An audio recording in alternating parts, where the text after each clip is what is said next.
Hey guys, welcome back to Real Talk Unfiltered. Today's story, Rue.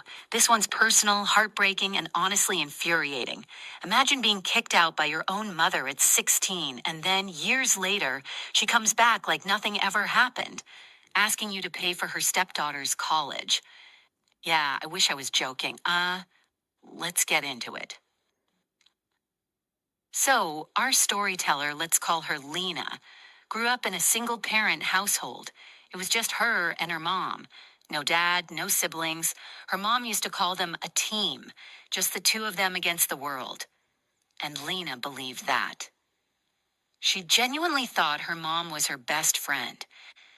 Now, I don't know about you, but when a parent builds that kind of emotional dependency on a child only to rip it away later, that cuts deep. That betrayal sticks. When Lena was 14, everything changed. Her mom started dating a guy named Alan, a stable, clean-cut type with a 13-year-old daughter named Madison. Cue the red flags. At first, Lena tried. She gave Alan a fair shot. She even tried to get along with Madison, who, let's be honest, sounds like the kind of kid who complains about the vibe of someone else's house while using their Wi-Fi. And slowly, Lena started to disappear. Not literally, but emotionally. First, it was small things. Madison got a new phone. Lena's birthday was postponed. Then it escalated.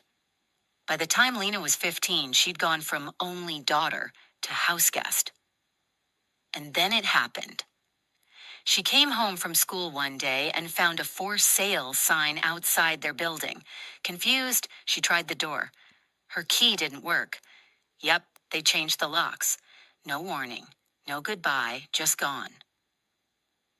Her mom later told her they needed more space in the new house and that it would be better if Lena stayed with her aunt. Better. For them, apparently. Let me just pause here and say something. Kicking a child out at 16 without any prep, backup plan, or transition isn't just cold. It's abandonment. Let's call it what it is. And you know what's worse? They didn't even own it. They framed it like Lena needed a change or that she'd be happier elsewhere. No, you just didn't want her in your perfect little blended family.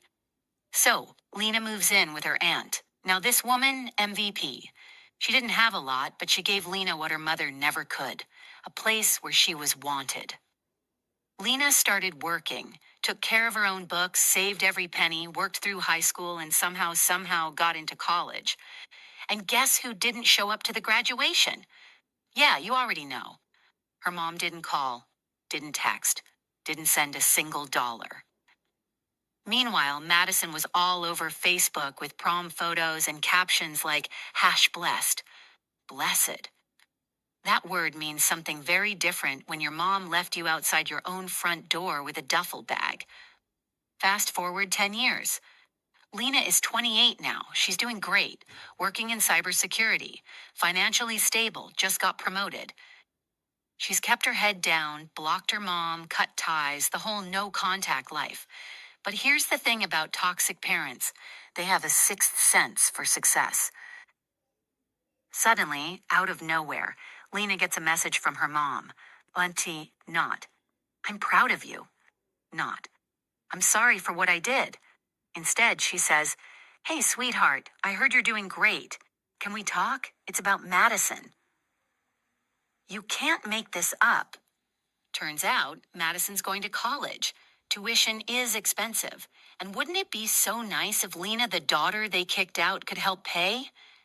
Let that sink in.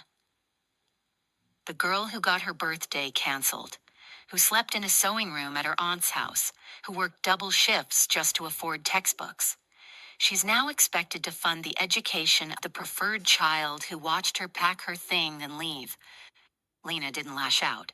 She didn't scream. She simply replied, You mean the girl you threw me out for? The one you replaced me with? The one who's never once acknowledged me as a sister?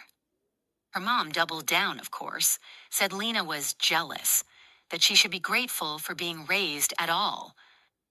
Oh, and the kicker? She said Lena was just like her father.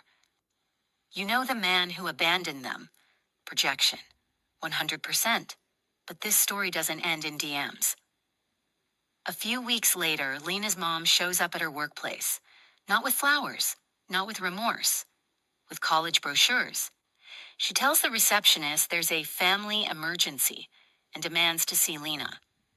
Thank God Lena wasn't in the office that day, because the only emergency was the embarrassment this woman brought with her.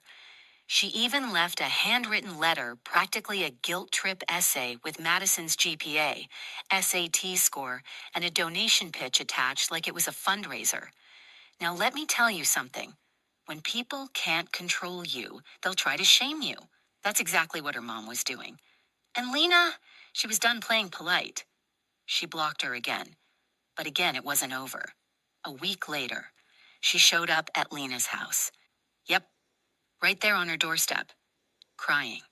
Not about Lena, about Alan, who had apparently left. Took the savings. Madison's tuition was now in danger. She begged for money. She said it was Lena's chance to do the right thing. Right thing? Are you serious? The right thing would have been to never throw a teenager out to begin with. The right thing would have been to pick up the phone once in 10 years. The right thing would have been to not show up begging for the daughter you abandoned to save the one you replaced her with. Lena held her ground. She told her to leave. And when her mom tried to twist the knife one last time, saying, "You'll regret this when you're old and alone," Lena looked her straight in the eye and said, "I'd rather be alone than surrounded by people who only show up when they want something." Mic dropped. Final update? Lena filed a restraining order, and it stuck. Why? Because her mom went to her job again, left voicemails, showed up at her home twice, and even tried getting in through the back gate one night. Girl was giving Lifetime movie antagonist energy. The judge didn't hesitate. Restraining order granted. And the cherry on top? Lena's aunt, the same one who took her in all those years ago, is moving in for a few months to help her settle into her new house. Because yeah, Lena just bought a bigger home. Madison? She emailed too. Said she was sorry, that she always looked up to Lena, that she's trying to be better. Lena didn't respond. Because some people only show up when the ship is sinking. And Lena, she built her own boat. I don't know about you guys, but this one left a pit in my stomach. The audacity, the gaslighting, the guilt tripping. And somehow our girl Lena still handled it with more grace than they ever deserved. If you're someone who grew up without the love or support you needed, just know this. Your success does not owe anyone an apology, especially the people who made you climb that mountain alone. Anyway, thanks for sticking around. If this story hit a nerve or made you feel seen, drop a comment below. And don't forget to like, subscribe, and ring that notification bell for more real talk just like this. Until next time, stay strong, stay grounded, and don't fund anyone's tuition out of guilt.